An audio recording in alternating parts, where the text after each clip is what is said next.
What's up, everybody? Welcome back to another highly combustible reaction where we're jumping into something kind of cool. The one-eyed scout who liberated a whole town by himself. Sounds like a badass to me. If you guys enjoy it, go show Simple History some love on their channel. Let's jump in. Let's check it out together. Let's roll. I know we just subscribed. I hate it when it does this shit. Come up here. Leo Major, the one-eyed scout who liberated a whole town by himself. World War II.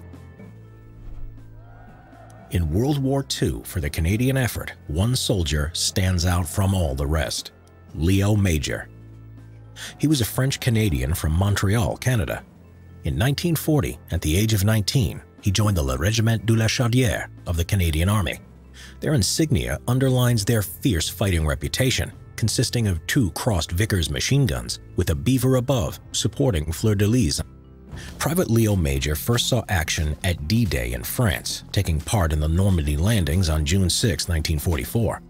Straight away, he distinguished himself as a scout behind enemy lines by capturing a German communications half-track full of secret code books. He then forced the captured crew to drive the Hanomag towards friendly lines, but was fired upon with anti-tank guns by British and Canadian troops.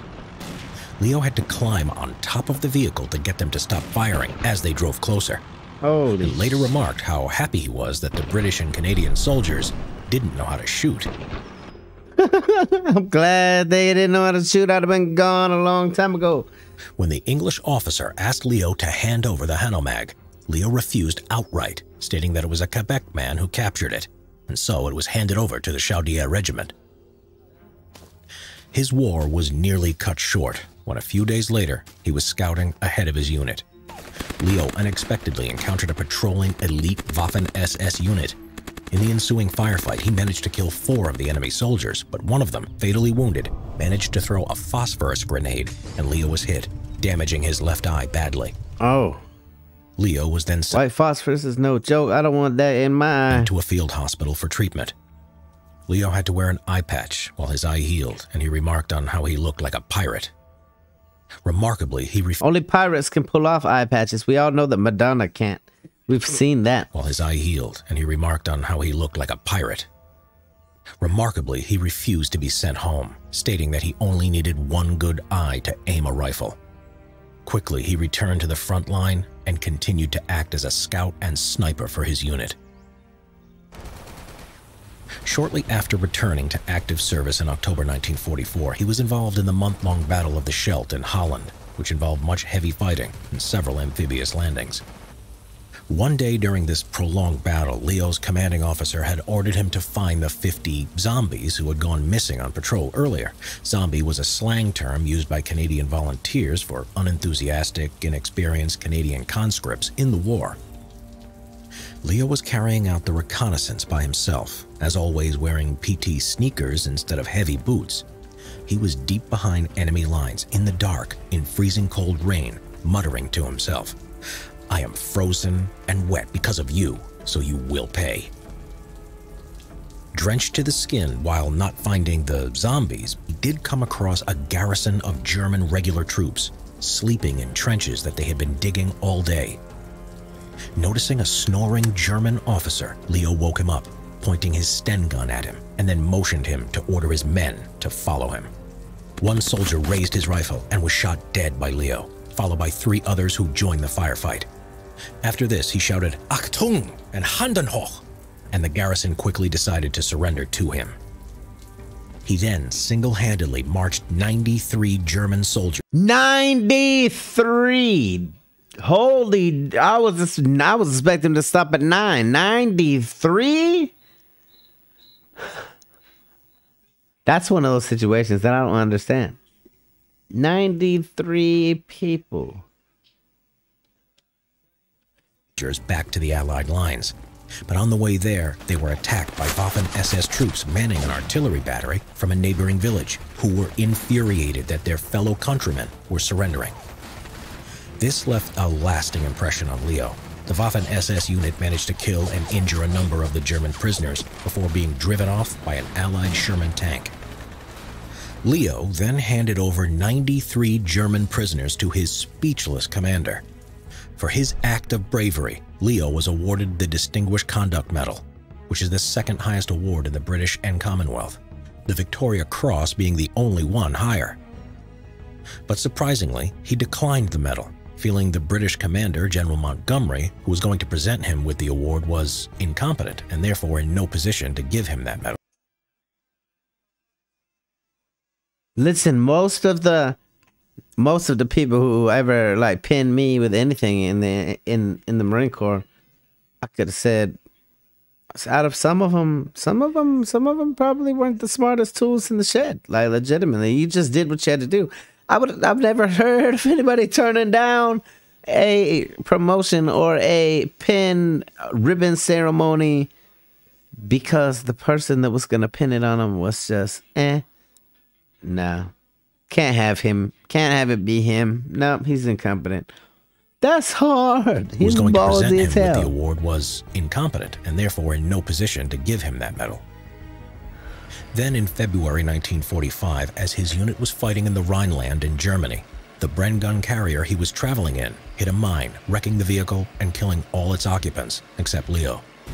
He was severely injured, including 2 badly broken ankles, 4 ribs, and his back in 3 places. Leo again refused to be shipped back home, and after a short spell in a Belgian hospital, he returned to his unit in time for their final attack to clear Holland bastard right here. Its German occupiers.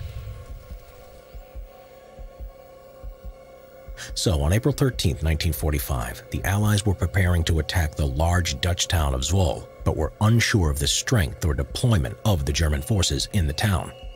That evening, Leo and his friend Corporal Willie Arsenault volunteered to carry out a recon of the area. The city was planned to be bombed by Allied artillery, and this is something Leo and Willie wanted to prevent. He's still doing this with all one eye. When the two approached the outskirts of the silent town, the Germans spotted Willie after his grenade bag made a rattling noise, and he was killed by enemy machine gun fire. Leo took 2 of them out, but the others fled in a vehicle. He then took his friend's Sten gun, an extra bag of grenades, then laid his lifeless body on the side.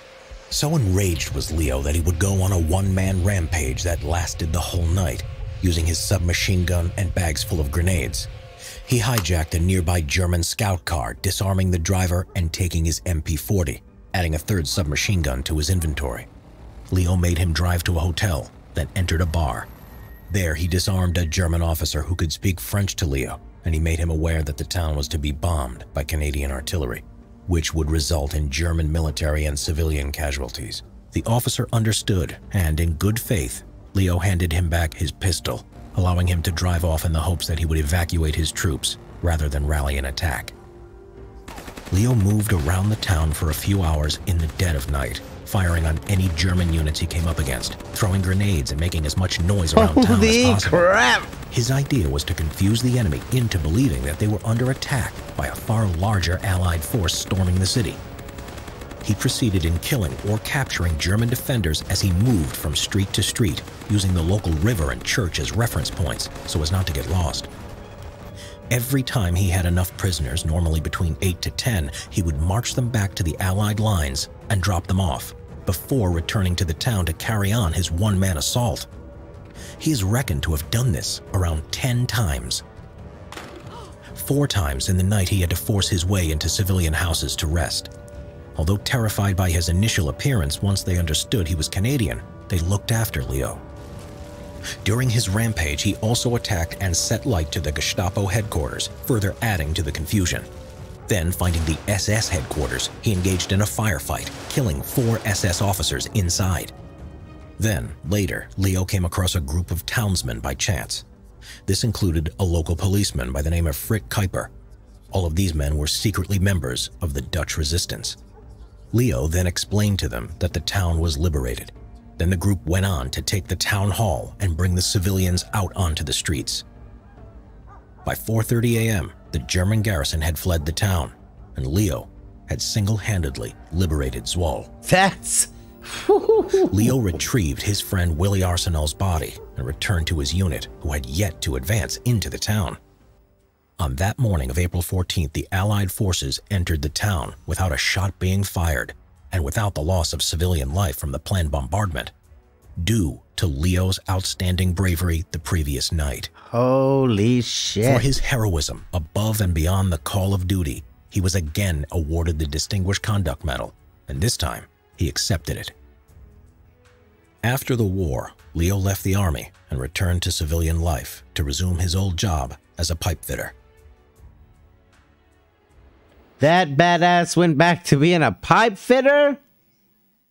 With the start of the Korean War in 1950, the Canadian Army joined the United Nations forces in fighting the Communist Chinese and North Korean invasion of South Korea.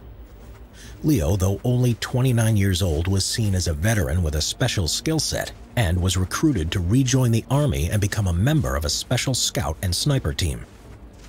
Then, in November 1951, the Communists attempted to take some strategic important high ground just 40 miles away from Seoul, the South Korean capital.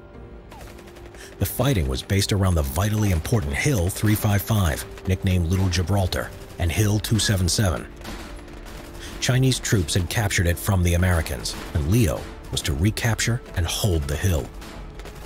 The fighting raged for days, and the Canadian commander, Lieutenant Colonel Jacques Dextraz, declared, "In the event the battalion is attacked, there will be no withdrawal, no platoons overrun, and no panics."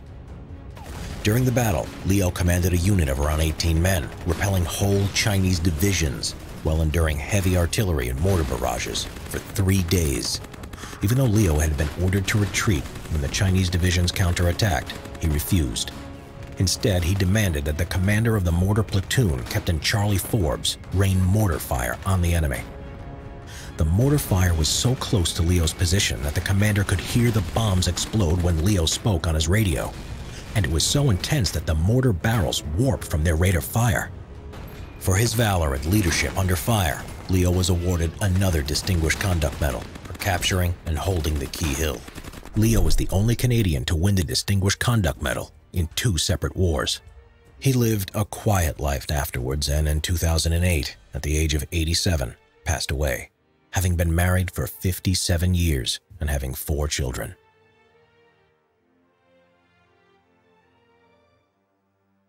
That's insane. Like, just imagine how much more death there would have been if it wasn't for one man going in and wreaking havoc, like, and doing it obviously very, very well, because all it took is one person to put him down, and it would have been a whole different game. It would have been a whole different show. That's intense. That's one of the most intense, like, single-handed war stories that I've ever heard in my life. If you guys enjoyed it, most certainly go over and show Simple History some love on their channel. Let me know what else we need to check out for sure. We're subbed up. I hope you will too. Hit the like button if you liked it, the dislike button if you disliked it. Check out one of my other videos up there. Subscribe right here if you want to see more content, possibly your content. Until the next one, highly combustible. You guys be happy, healthy, safe. But love you to the moon and back. Peace.